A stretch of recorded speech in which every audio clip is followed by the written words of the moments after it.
There is a difference between letting people walk all over you and letting things go. It's important to remember that forgiveness is for you and it's not for the other person.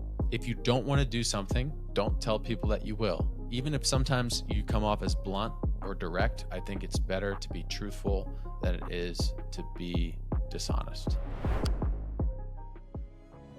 Welcome to the show. Thank you for taking part in this immersive listening experience.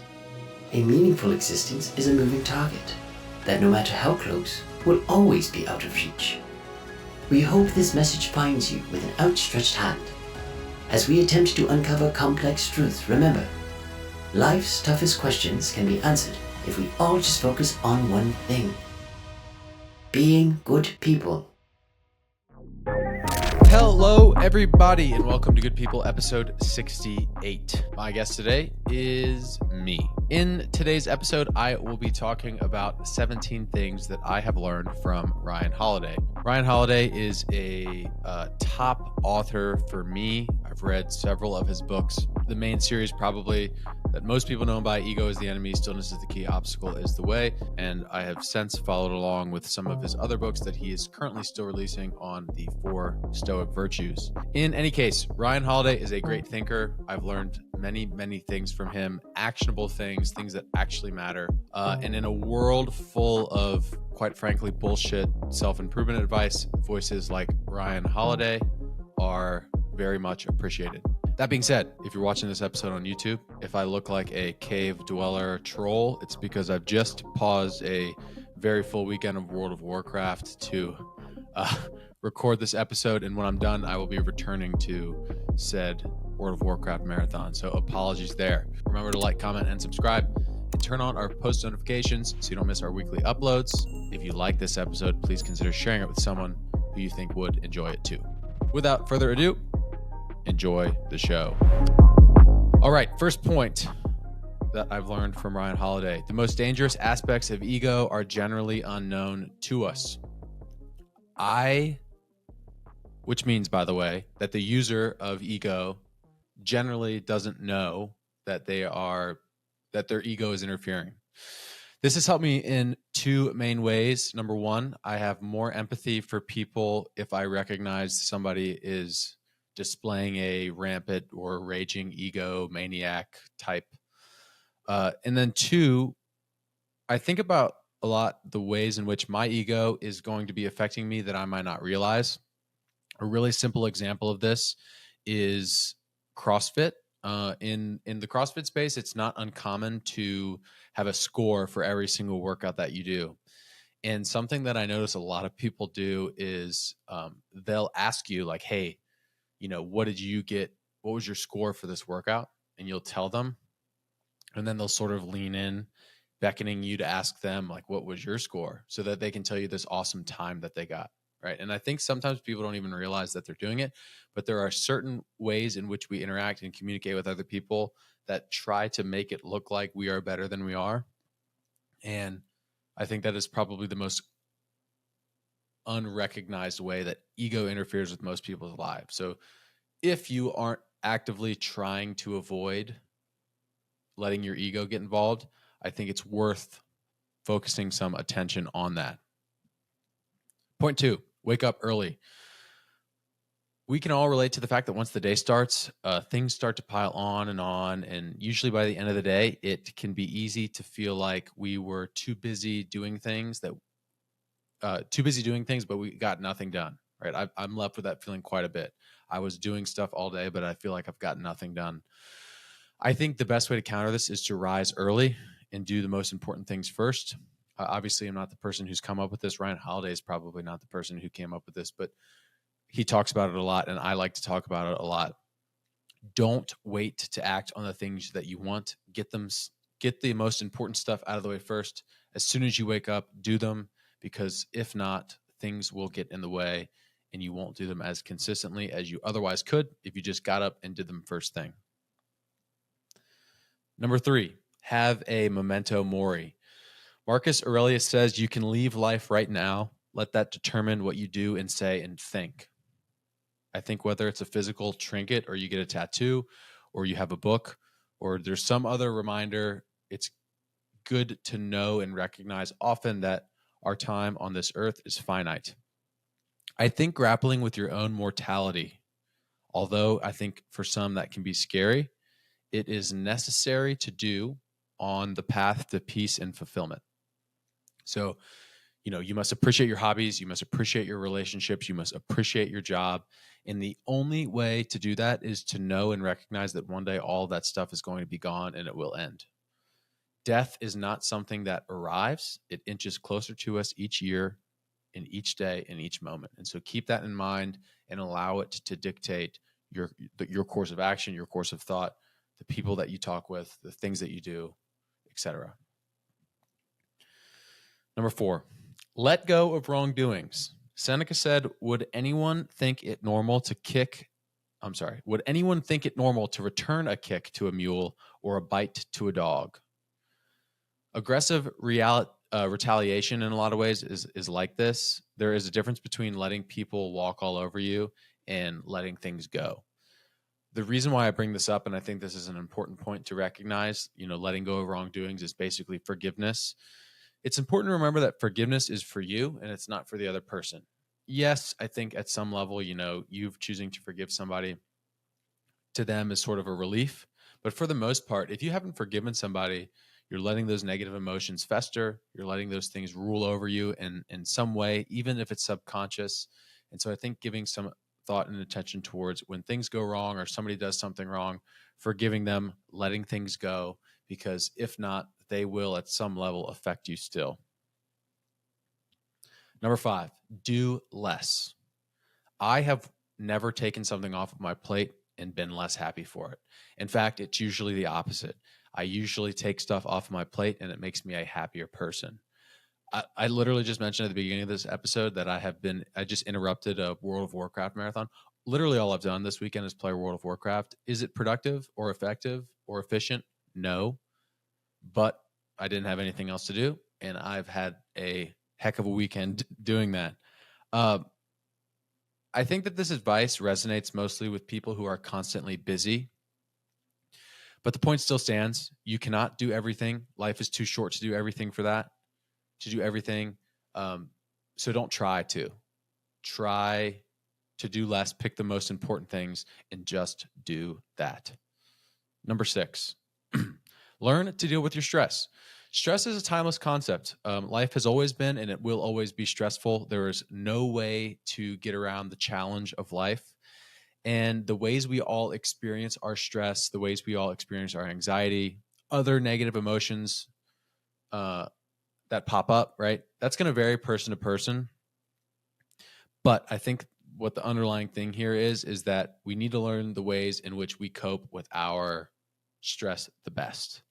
It's a worthwhile investment to figure out how you best respond to stressful situations, how you best unwind from stressful situations, and deploy those strategies whenever the need arises.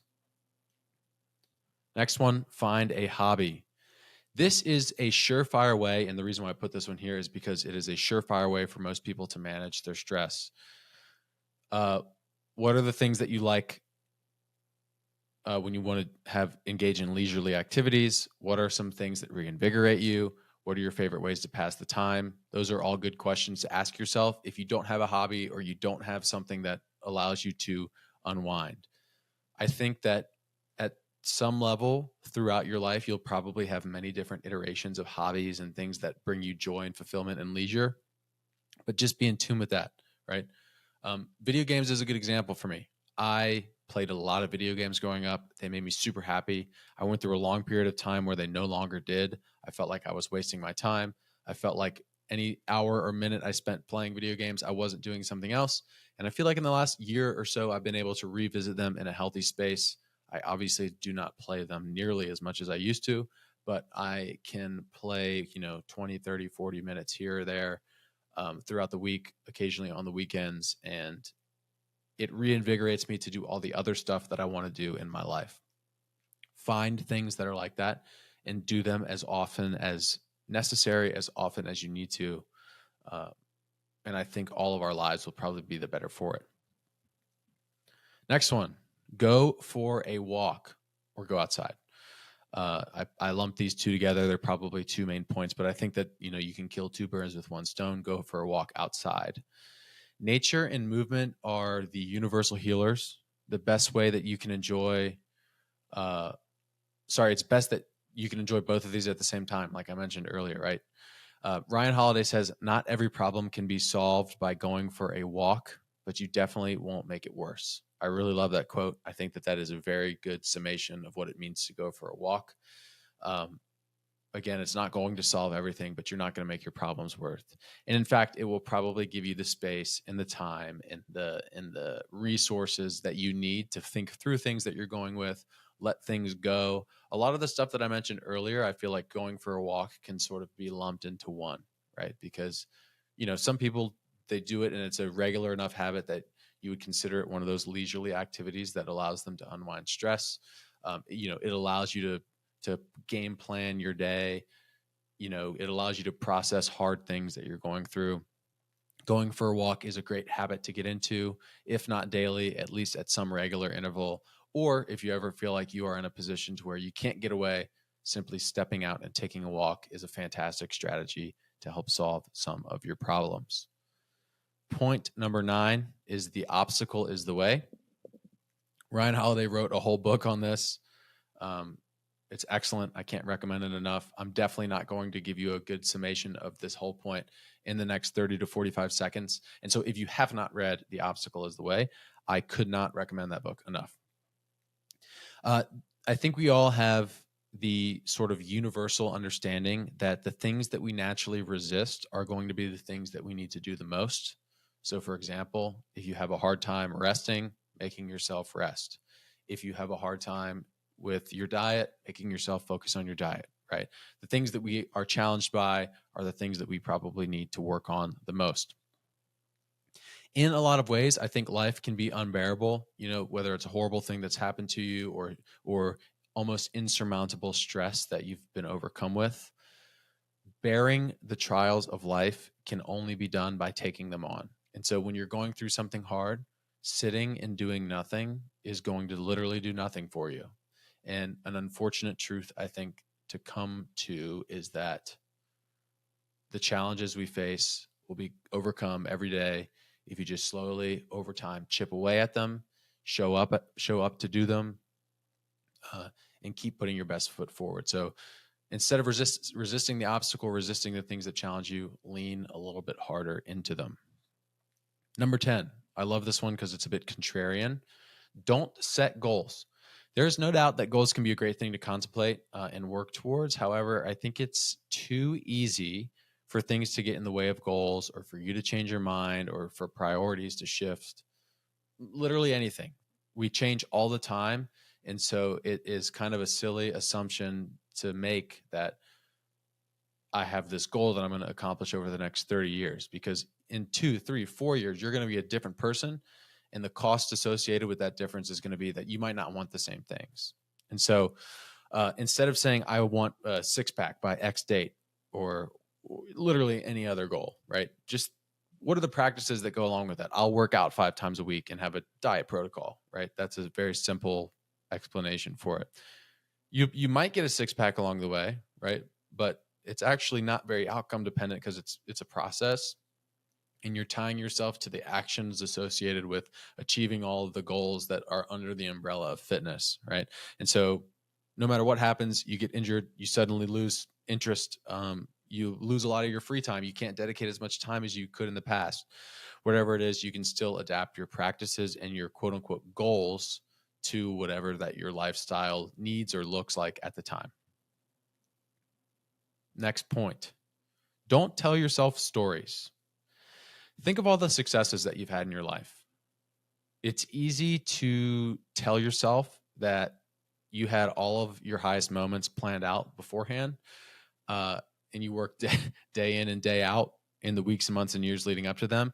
But none of that is probably true, right? I would surmise to say that we slack off probably more than we should. We all leave a little bit more than we should on the table. For the most part, we do a pretty good job and we're disciplined, but nothing is ever as perfect or meticulous or as planned as we really wanted it to be. And in a lot of ways, we probably got lucky a lot along the way. I think the moment that you make your story more important than it is the moment that you lose the honesty and the truth associated with it, right? I can't tell you how many times that like I've gone into something thinking, like I'm going to tell this amazing story about it afterwards. And don't get me wrong, sometimes the true story, like the slacking off and the not quite being able to achieve it, makes it better. And I think it does, which is kind of the point that I'm getting to. But my main takeaway here is that I think that we tie ourselves and associate ourselves to this outcome story thing a lot, about how it's going to be this epic journey that we go on. And all we kind of are doing when we set those kinds of expectations is, number one, if everything goes perfectly how it was supposed to go, you're sort of just let down because everything happened the way that you expected it to go. And number two, again, just touching on the dishonesty that I was referring to earlier, I think rarely things will ever go the way that we expect them to. And so to make up these stories about what it's going to be like or how it's going to look along the way is sort of futile, because instead just go through the process. Again, fall back on the habits and the practices that I talked about in my last 2 points, and then just keep showing up. And the way that things unfold are the way that things unfold. Number 12, never abandon your principles. There is no such thing as failure outside of abandoning your principles. Things happen, projects fail, you're going to lose people. Like I'm kind of alluding to a lot of horrible things happening along the way. But if you hold your principles and you hold your moral obligations, there's really no way that you can fail, right? Because again, it just sort of depends on how you've defined those things for yourself. But for example, for me, continuing to show up, perseverance, discipline, commitment, right? If anything happens outside of that, part of the ingrained moral obligation that I feel as a human being is to get up and try again. And ultimately, there is no failure if that is the case. Obviously, you hope to just continue to iterate that same thing over and over again until you are quote unquote successful with whatever avenue that you have chosen. It's important to consider, though, that day may never come, right? And so if it's never about the success in the first place and it's more about the challenge of getting there, it's very myth of Sisyphus, right? The last line in Albert Camus, Sisyphus, by the way, I should preface, is the guy he's one of the Stoic heroes. He's the guy who's subjected to pushing the boulder up the hill. And at the end of the day, when he's about to crest the top, the boulder falls back down and he has to go and repeat this over and over again, day in and day out, and he never quite achieves his goal. Albert Camus wrote an excellent existentialist book on it. And the very last line, spoiler alert, is one must imagine Sisyphus happy. And the reason why I bring this up is because the reason why he's happy is because there's some level of principle, there's some level of moral obligation to the action that he's committed himself to, right? And so if we can just give ourselves a little bit of that, we will feel the same way, whether we're going through our worst trials or our most glorious triumphs, right? And so whether or not you make it or you don't, by whatever metric and standard, as long as you're showing up and you're not abandoning your principles, you will be happy. You should be happy. 13, find moments of stillness. Leisure is something that is long forgotten by the Western world, right? I feel like we all here want to be efficient. We want to be effective. We want to be proficient. And there is a time and place for leisure. Stillness creates logical reasoning that I think is intentional to a well-lived life. And so what I mean by that is if you're constantly in this state of busyness and stress and anxiety, there's not really a lot of ways that you can step outside of yourself, look internally, take a deep breath, assess from a logical perspective what is happening to you, what adjustments you need to make, do you need to go down a different path, etc. And so I think if you can carve out moments of peace, if you can carve out moments of stillness, your life will be changed just because of that. Again, going for a walk outside, great place to do this, right?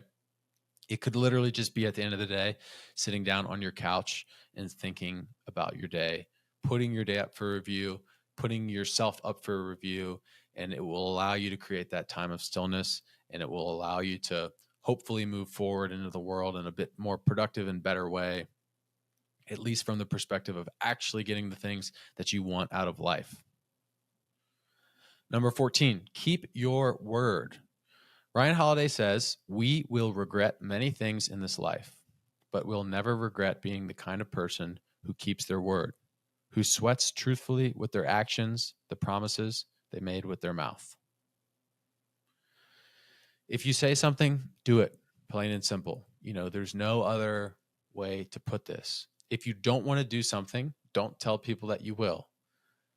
Live truthfully, be honest.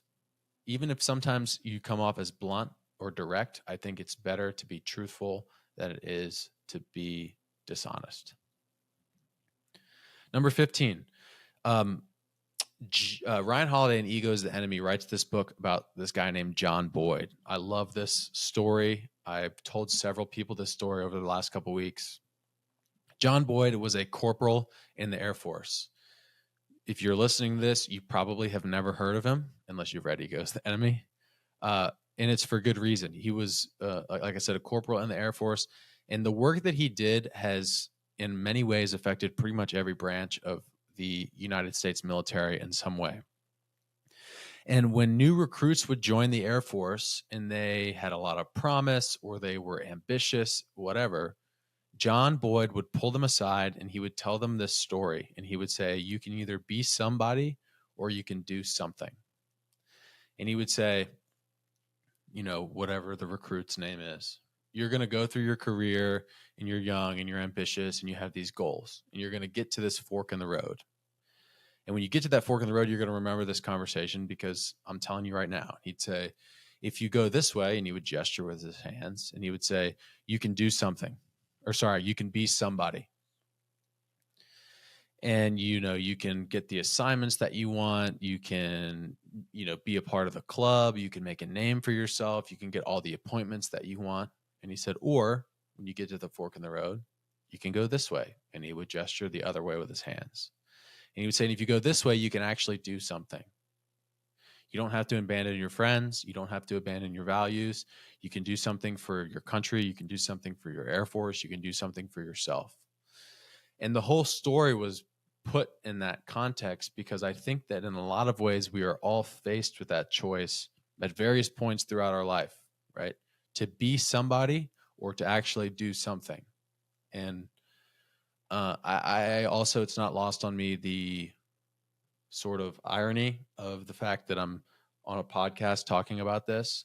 But I think that given the opportunity to be recognized for something or actually have gotten that thing done, 9 out of 10 of us are probably going to pick the doing something, right? And I think that that's what counts. So if you're ever put in a situation where you're faced with notoriety, credit, fame, pushing your status forward, or actually doing something that is going to enact change, actually doing something that is going to be done for the good, choose the action every single time. 16, leave it better than you found it. I bring this up because I think it's a very important thing that we could all do a better job of doing. And if we all did a good job of this, I think the world would be an amazing place. Leaving something better than you found it does not mean that you have to save somebody's life. It does not mean that you have to save the world. It does not mean any of those things. But if you're on a walk and you see trash, pick it up. If you're going into a building and there's somebody behind you, hold the door for them. Smile at somebody if you make eye contact with them while you're walking on the street. Get a small gift or leave a nice letter for someone you love, right? These are very, very small daily commitments that you can commit yourself to, and you will actually start to, these are the small actions that actually make the world a better place, right? And does holding the door for somebody, make their entire day or week or month or year? Probably not. But these small repeated efforts over and over and over again, not only make you feel better a little bit internally, but I'd like to think that they would inspire some sort of change from the people that we commit these actions upon, right? How many times has somebody held the door for you and, maybe it's inspired you to do the same? That might be a bad example. But you get my point. I think acting in these small ways and slowly, methodically over time, leaving a good impression on people, they will start to do the same thing in their life. And at least that's the hope, right? And if not, at least you did a good thing along the way. The last point, and I'm bringing this up last for a reason, is you already have everything that you need. If you've noticed, all 17 pieces of advice here required nothing. It doesn't require a certain amount of money. It doesn't require a certain body composition. It doesn't require anything. It requires your mind and your willingness and desire to make the change, right? Going for a walk, that might be the most inaccessible one out of all of these, but most people can go for a walk, right? Keeping your word, being honest, doing a kind thing. Everything in this whole episode is left up to you. And so the point is, everything that you have is already inside of you. Everything is already there. You just have to find it. And if you look hard for those things and you keep working at improving, not just yourself, but the world around you, continuing to do the right thing, I think that over time, whether or not we make the world a better place, at least we tried. And I think ultimately that is some sort of reason to live, some sort of reason to keep going and trying to be better, and some sort of reason to keep trying to improve. Thank you guys so much for listening to this week's episode of Good People. If you guys are on YouTube, before you head out, head on down below and like, comment, and subscribe, and turn on our notifications so you don't miss our weekly uploads. And if while you're listening you enjoyed, please consider sharing this episode with someone you love, perhaps your grandma. We'll see you next time.